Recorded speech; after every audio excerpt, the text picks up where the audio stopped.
Bienvenue à toutes et à tous. Aujourd'hui, on plonge dans une situation très française.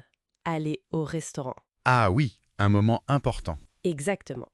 On s'appuie sur un guide pour apprenants de français et l'objectif, c'est de voir ensemble les phrases, le vocabulaire essentiel pour bien s'en sortir. C'est une très bonne idée. Se sentir plus à l'aise pour commander, lire le menu, échanger un peu avec le serveur ou la serveuse. Oui, parce que, comme le suggère ce genre de guide, le repas en France, c'est bien plus que juste manger, n'est-ce pas? Mhm. C'est vraiment un moment social, un rituel presque. Donc connaître quelques bases, ça aide à, disons, à mieux participer, à mieux vivre ce moment culturel. Tout à fait. Alors commençons par le début, l'arrivée. Le guide nous donne la phrase de base. Bonjour, une table pour deux, s'il vous plaît. Simple, efficace. Le s'il vous plaît, c'est indispensable en France, pour bien commencer. Oui, et on peut nous poser la question à l'intérieur ou en terrasse? Exact, ça dépend de la météo, de l'envie. Bon, une fois qu'on est installé, là arrive la carte ou le menu. Ah, voilà un point clé. Le guide explique bien la structure type. Entrée, plat principal, dessert, boisson. Oui, mais surtout, il souligne la différence vraiment cruciale entre le menu et la carte. Il faut bien comprendre ça. C'est vrai. Rappelons peut-être. Alors, le menu, c'est la formule. Hein, un prix fixe, souvent avantageux, avec quelques choix limités pour chaque étape. Entrée, plat, parfois dessert. D'accord. Et la carte? La carte, c'est la liste complète de tout ce que le restaurant propose. On choisit plat par plat, c'est plus libre, mais potentiellement plus cher.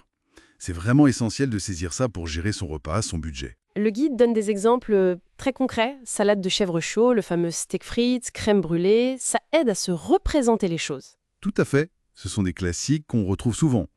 Ça ancre le vocabulaire dans la réalité. Et donc, une fois qu'on a choisi comment on commande, le guide propose quoi? Il suggère des tournures comme « je prends »,« je voudrais » ou même « pour moi ce sera » et aussi « comme boisson ». Je voudrais, c'est peut-être un peu plus poli, non? Avec le conditionnel. Oui, c'est un peu plus formel. Je vais prendre ou je prends, c'est plus direct. Mais les deux passent très bien, franchement. D'accord. Et on peut préciser en entrée, en plat. Oui, c'est même une bonne idée. Ça aide le personnel à organiser la commande et le service. C'est apprécié. Et pour les petits détails pratiques, le guide mentionne du vocabulaire utile. Oui, il rappelle les mots de base comme fourchette, couteau, cuillère. Utile s'il manque quelque chose. Ou pour demander de l'eau. Exactement. Une carafe d'eau, s'il vous plaît. C'est gratuit en général en France, l'eau en carafe. Ou un peu de pain. Des petites choses qui rendent l'expérience plus fluide. Bon, on a mangé, c'était bien. Maintenant, il faut payer. Alors là, la phrase magique. L'addition, s'il vous plaît. Et ensuite, pour le moyen de paiement. On précise.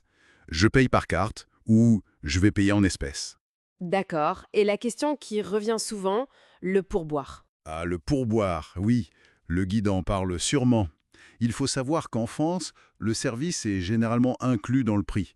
C'est marqué service compris ou prix net. Donc ce n'est pas obligatoire de laisser quelque chose en plus. Non, pas comme dans d'autres pays.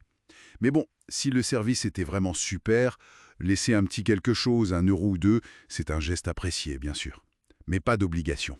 Bon, alors si on récapitule rapidement, on arrive poliment, on fait la différence entre menu et carte, on commande clairement. Avant précisant si besoin les étapes, on demande l'addition et on paye en connaissance l'usage pour le pourboire. Voilà. C'est assez simple en fait avec ces quelques phrases. Tout à fait. Et ce qui est intéressant et que ce genre de guide met en lumière, c'est que ces phrases, elles font plus que juste passer une commande, quoi. Ah oui, C'est-à-dire, elles ouvrent une porte. Ce n'est plus juste une transaction. Utiliser la langue du pays, même modestement, ça change un peu le rapport. On montre qu'on fait un effort, on n'est plus juste un touriste anonyme. Ça peut rendre l'interaction plus humaine. C'est une perspective intéressante. Et ça amène une réflexion, peut-être pour conclure. Une fois qu'on maîtrise ses bases au restaurant, est-ce que ça peut justement ouvrir à d'autres échanges? Oui, peut-être des petites conversations avec le personnel. Ou simplement nous rendre plus attentifs, nous permettre de mieux observer, de mieux apprécier la culture locale pendant un voyage. Qu'est-ce que ces petites interactions peuvent débloquer d'autres? Voilà une question à méditer.